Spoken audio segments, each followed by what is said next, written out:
Hello बच्चों, Ram कुशहारी. Once again, welcome back to your YouTube channel RKH classes, which means Ram कुशहारी classes, where we make studying really very easy. बच्चों, इस channel पे हम पढ़ाई कर रहे हैं 12 science maths for MSTCT 2027. Previous video में हमने स्ट्रेट लाइन के जितने भी फॉर्मूलेस थे उसके बारे में हमने जाना था. जैसे कि पिछले वीडियो के बारे में बताओ क्या क्या था. उसमें पढ़ा था स्लोप ऑफ द लाइन. अगर लाइन का स्लोप पता है, मतलब लाइन का इंक्लिनेशन पता है, then we can find out the slope m is equal to tan of theta. अगर लाइन पे दो पॉइंट आपको पता है, then we can find out the slope m is equal to y2 minus y1 upon x2 minus x1. Slope point form क्या होता है? y is equal to mx y minus y1 is equal to m into x minus x1. Slope point form. Two point form क्या होता है? y minus y1 upon y2 minus y1 is equal to x minus x1 upon x2 minus x1. बराबर. अगर दो line अगर parallel है, if two lines are parallel, then m1 is equal to m2 या फिर m1 minus m2 is equal to 0. Two lines are perpendicular to each other, then m1 is equal to minus 1 upon m2 या फिर m1 into m2 is equal to minus 1. Correct. फिर उसके बाद में क्या पढ़ा था? 2 पॉइंट स्लोप पॉइंट फॉर्म हो चुका था. 2 पॉइंट फॉर्म हुआ था. स्लोप इंटरसेप्ट फॉर्म पढ़ा था हमने. y is equal to mx plus c. c क्या होता है? The point on the y axis, जिसका डिस्टेंस ओरिजिन से जो दिखाते हैं y पे. तो नॉर्मली स्मॉल भी होता है, लेकिन स्लोप इंटरसेप्ट में वो किससे दिखाते हैं हम लोग? स्मॉल सी से दिखाते हैं. So y is equal to mx plus c, slope intercept form. उसके बाद पढ़ा था हमने double intercept form. Double intercept form क्या था? x upon x intercept plus y upon y intercept is equal to 1. x intercept का मतलब होता है a, x upon a plus y upon b is equal to 1. ये हो गया double intercept form. फिर उसके बाद में हमने पढ़ा था नॉर्मल फॉर्म. अगर कोई लाइन का डिस्टेंस अगर ओरिजिन से p करके आप दिखा रहे हो और वो परपेंडिकुलर अगर अल्फा करके एंगल बना रहा है with respect to x axis, then x cos of alpha plus y sin of alpha is equal to p. This is the normal form of the equation. फिर उसके बाद आज हम पढ़ने वाले हैं पैरामीट्रिक फॉर्म ऑफ इक्वेशन. चलो कितने हुए थे कल? 13 14. आज रहेगा 14. जो रहेगा वो देखिएगा ठीक से. 14 पैरामीट्रिक फॉर्म. चलिए पैरामीट्रिक फॉर्म कैसे होता है लाइन का देखते हैं.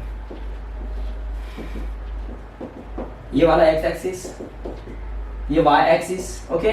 अब इस x y एक्सिस में एक लाइन में ड्रॉ कर रहा हूं. ध्यान दीजिए, अगर यह line with respect to x theta angle बना रही है, इस पे अगर कोई एक पॉइंट है, उसको नाम देता हूं मैं a. Point a having coordinate, इसके कोऑर्डिनेट को नाम दे देते हैं x1 y1.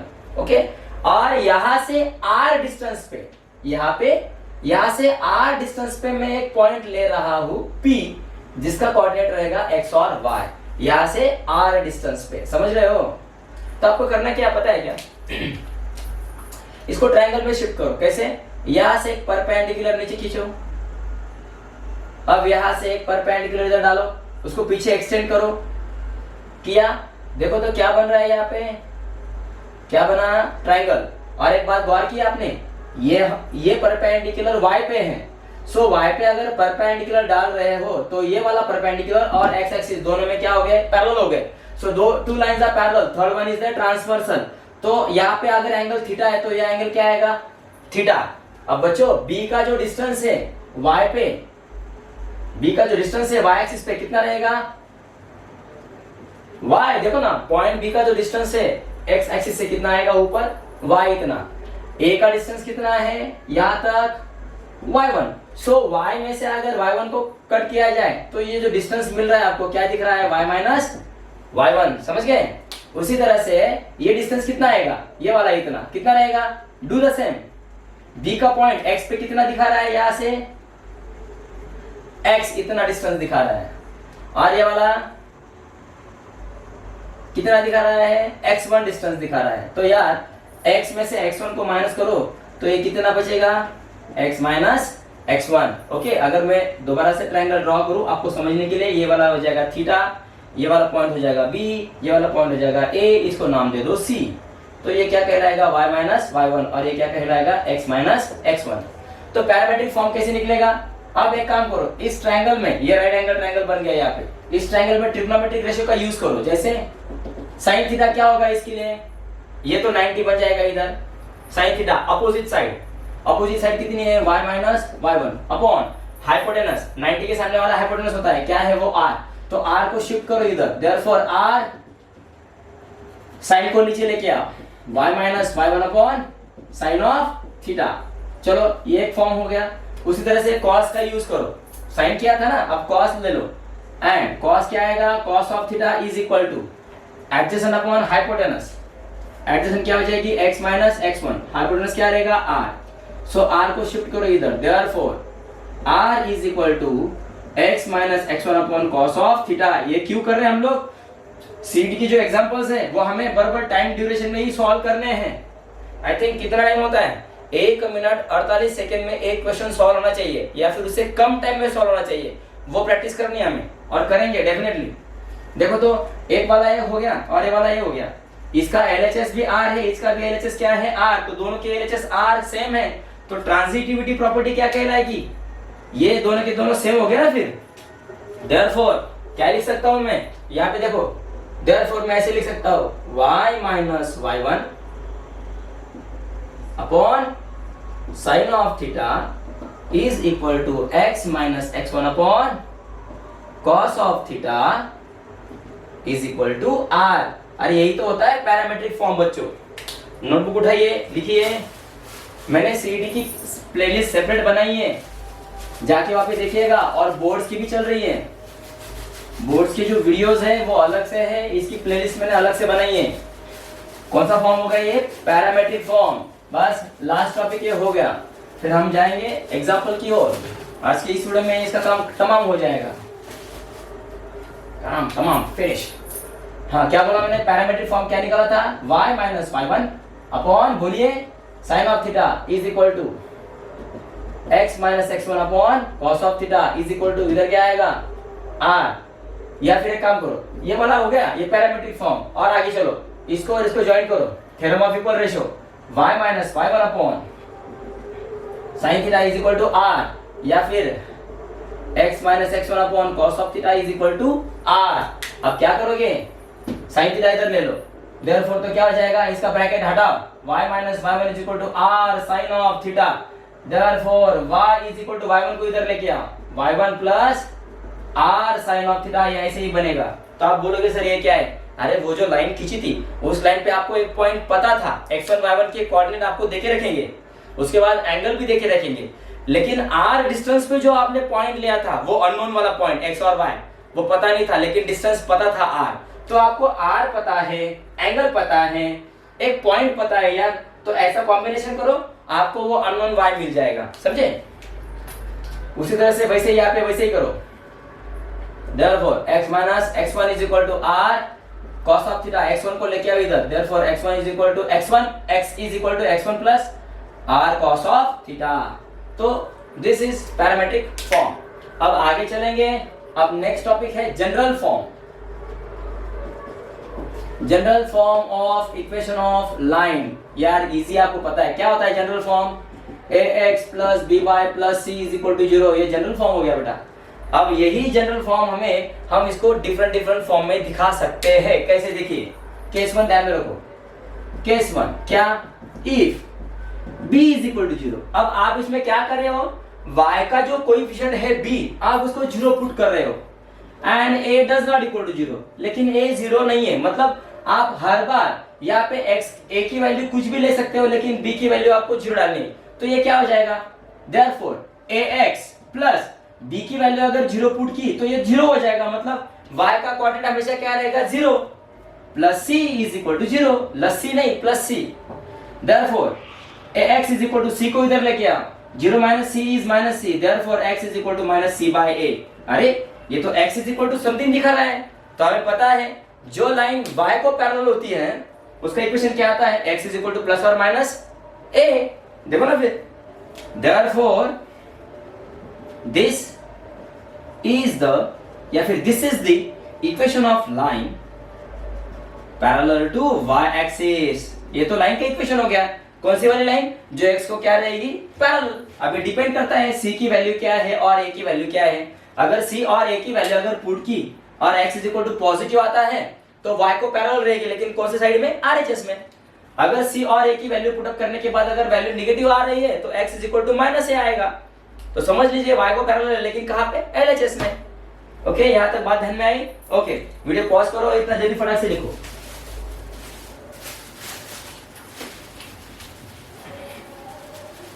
स्टेट बोर्ड की जो मैथ्स हम पढ़ रहे हैं उसके लिए नोटबुक सेपरेट रखो, और सीईटी की जो मैथ्स पढ़ रहे हैं उसके लिए स्टेट बुक अलग रखो और नोटबुक अलग रखो। ओके, अब केस सेकंड में आते हैं। चलो क्या करोगे केस सेकंड में? बी को 0 किया था ना, अब ए को 0 पुट करो। b does not equal to 0। अब a को 0 पुट करोगे तो फिर ये वाला 0 हो जाएगा, तो बचेगा क्या? Therefore by plus c is equal to 0। Therefore y is equal to c को इधर लेके आओ, 0 minus c is minus c, divide में b को लेके आओ, तो माइनस c by b बनेगा ना ये। तो देखो ना यार, अभी इक्वेशन क्या बन रहा है? y is equal to minus c by b। ये तो लाइन का इक्वेशन है, लेकिन कौन सी लाइन? जो x को पैरेलल है। This is the equation of line parallel to x axis। Okay, हो गया। केस 1 में क्या था? x is equal to minus c by a, ध्यान में रखिएगा, x is equal to minus c by a, ये लाइन का इक्वेशन है जो y को पैरेलल होती है, या फिर आप इसको x इंटरसेप्ट भी बोल सकते हो। Minus c by a, x intercept का मतलब होता है लाइन x को कट करना। लाइन अगर x एक्सिस को कट करती है तो x पे ये पॉइंट आपको ऐसे मिलेगा जहां पे y कोऑर्डिनेट 0 होता है, और x की value minus c by a से आप निकाल सकते हो। वैसे यहाँ पे क्या करोगे? y equal minus c by b का मतलब क्या हो गया? मींस लाइन y एक्सिस को कट कर रही है, और जहां पे कट कर रही है वहां पे उसका कोऑर्डिनेट क्या रहेगा? माइनस c by b रहेगा, और x तो 0 रहेगा, है ना। तो ऐसी चीजें हमें ध्यान में रखनी है। ये वाला हो गया x इंटरसेप्ट, और ये वाला कहलाएगा y इंटरसेप्ट। ओके, यहां तक बात आपको ध्यान में आ गई, बस थोड़ा ही बाकी है।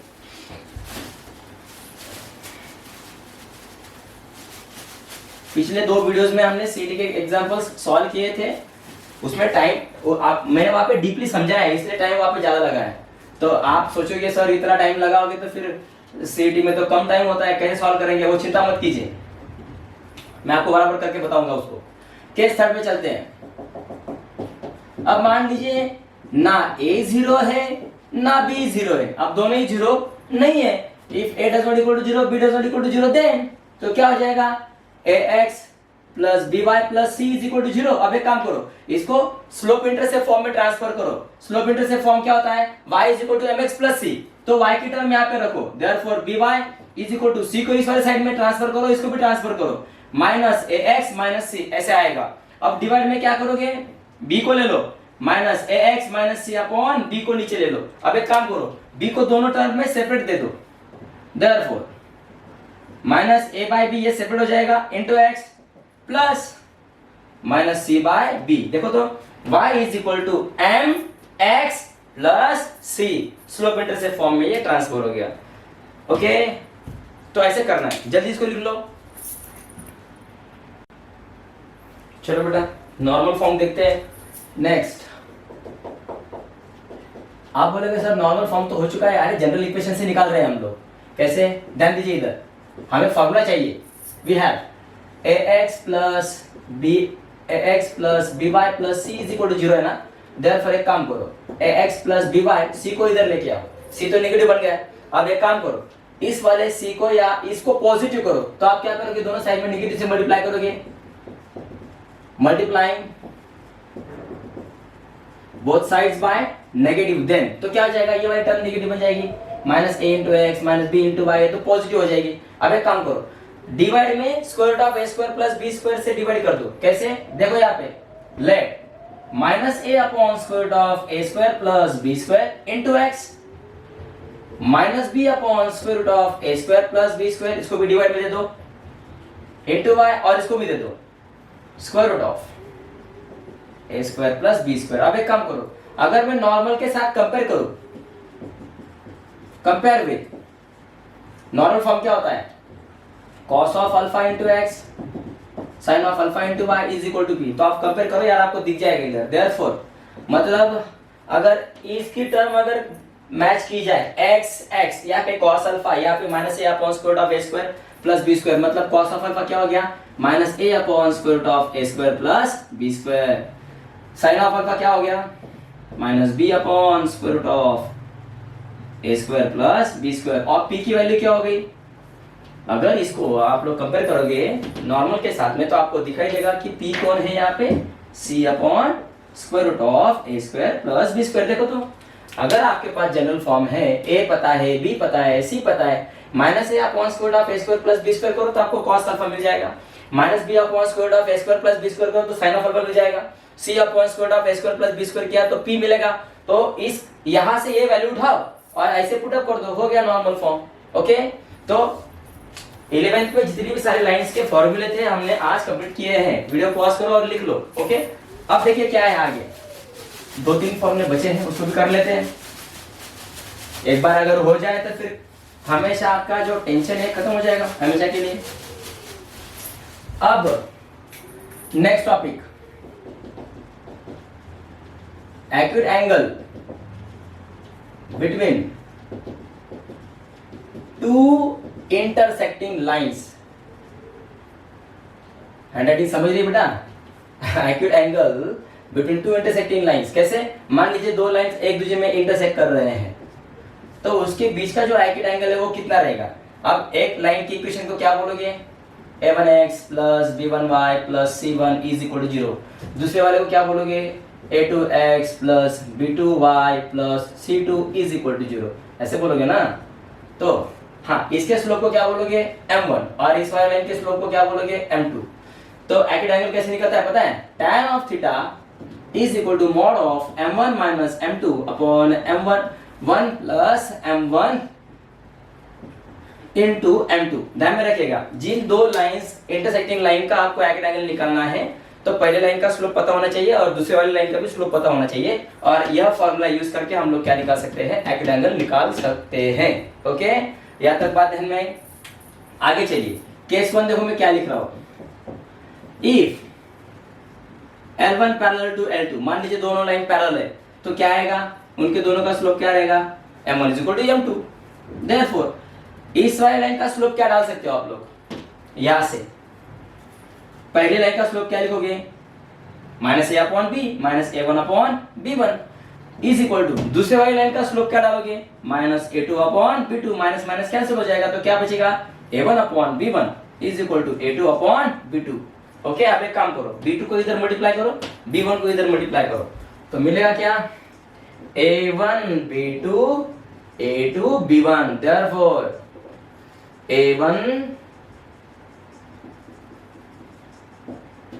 a1 b2 इधर लेके आओ उसको, minus a2 b1 is equal to 0। तो ऐसी कंडीशन बनती है, दिमाग को तान मत लो, दो लाइन पैरेलल है तो समझ लीजिएगा m1 is equal to m2, हमें पीछे लिखा था पिछली बार। ओके, यहां तक बात ध्यान में आई। ये हो गया, दो लाइन पैरेलल है तो m1 is equal to m2, perpendicular रहेंगे तो m1 is equal to minus 1 upon m2 लिखा था हमने, है ना। यहां तक लिख लो बेटा। चलो नेक्स्ट कंडीशन देखते हैं, next formula, condition for concurrent line. Condition for concurrent line मतलब मान लीजिए कोई तीन लाइन एक ही पॉइंट में से पास हो रही है, ये पॉइंट ऑफ कॉन्करेंस कहलाता है। ये वाली एक लाइन है, ये वाली एक लाइन है और ये वाली एक लाइन है। ओके, पहले लाइन का equation a1x plus b1y plus c1 is equal to 0। दूसरे लाइन का equation a2x plus b2y plus c2 is equal to 0, और तीसरे लाइन का equation a3x plus b3y plus c3 is equal to 0। अगर ये तीनों के तीनों लाइंस रियल में अगर एक ही पॉइंट में से पास हो रहे हैं तो इसके लिए कंडीशन होता है, डिटरमिनेंट ऑफ क्या करना है आपको, ये जो कांस्टेंट है ये लेने आपको डिटरमिनेंट में, कैसे, a1 b1 c1, दूसरे लाइन के कोएफिशिएंट a2 b2 c2 और तीसरे लाइन के कोएफिशिएंट्स a3 b3 c3, इनका डिटरमिनेंट की वैल्यू क्या आनी चाहिए, 0। अगर इनकी डिटरमिनेंट की वैल्यू अगर 0 आती है तो समझ लीजिए तीनों की तीनों लाइंस एक ही पॉइंट में से पास हो रहे हैं। This is condition for concurrent lines, लिख लीजिए। चलो नेक्स्ट कॉन्सेप्ट को समझो, distance of point from the line.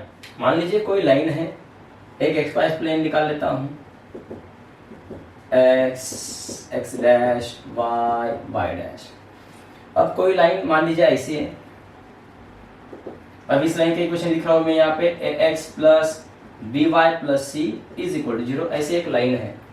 अगर एक कोई पॉइंट यहाँ पे प्लेन में है, उसका पॉइंट को p नाम दे दो या फिर a नाम दे दो, उसका जो कोऑर्डिनेट है वो क्या है, x1 y1। अब ये पॉइंट इस लाइन से कितनी दूरी पे है तो क्या करना पड़ेगा, एक परपेंडिकुलर यहाँ पे डालना पड़ेगा। तो ये क्या कहलाएगा, डिस्टेंस। इस डिस्टेंस को स्मॉल p से डिनोट करो, तो यही इसका अर्थ है, distance of point from the line. तो इसके लिए क्या करोगे पता है, इसका फॉर्मूला ऐसे होता है, p is equal to, p का मतलब है इस पॉइंट का डिस्टेंस इस लाइन से कितना है, p is equal to mod of, कुछ नहीं करना है, क्या करोगे, ax plus by plus c upon square root of a square plus b square करना है। और यहाँ पे इस x को हटा के ये वाला x और ये वाला जो y है वो इस लाइन के कोऑर्डिनेट्स का x y है, इसको यहाँ पे आपको शिफ्ट करना है, x को कट करके इस पॉइंट का x1 यहाँ पे लिखना है और y को कट करके इस पॉइंट का y1 को आपको यहाँ पे लिखना है। सिंपल, मतलब करना क्या है, distance of that point from the line if we want to calculate, then we have to put this x1 and y1 into this x and y। x और y को सब्स्टिट्यूट करके x1 y1 लिख दो, divide में a square plus b square लिखो, हो गया, this is the distance of the point from the line. समझ गए बेटा, हमेशा ध्यान में रखो। और ये तो हो गया distance of point from the line. अगर मान लीजिए मैं यहाँ से ओरिजिन में से अगर यहाँ पे डालू तो डू द सेम। अब x1 y1 कौन कहलाएगा, ओरिजिन, तो ओरिजिन का पॉइंट क्या हो जाएगा, 0 0, है ना। सो ये क्या कहलाएगा, distance of origin from the point, तो उसका फॉर्मूला क्या आएगा, और या फिर सिमिलरली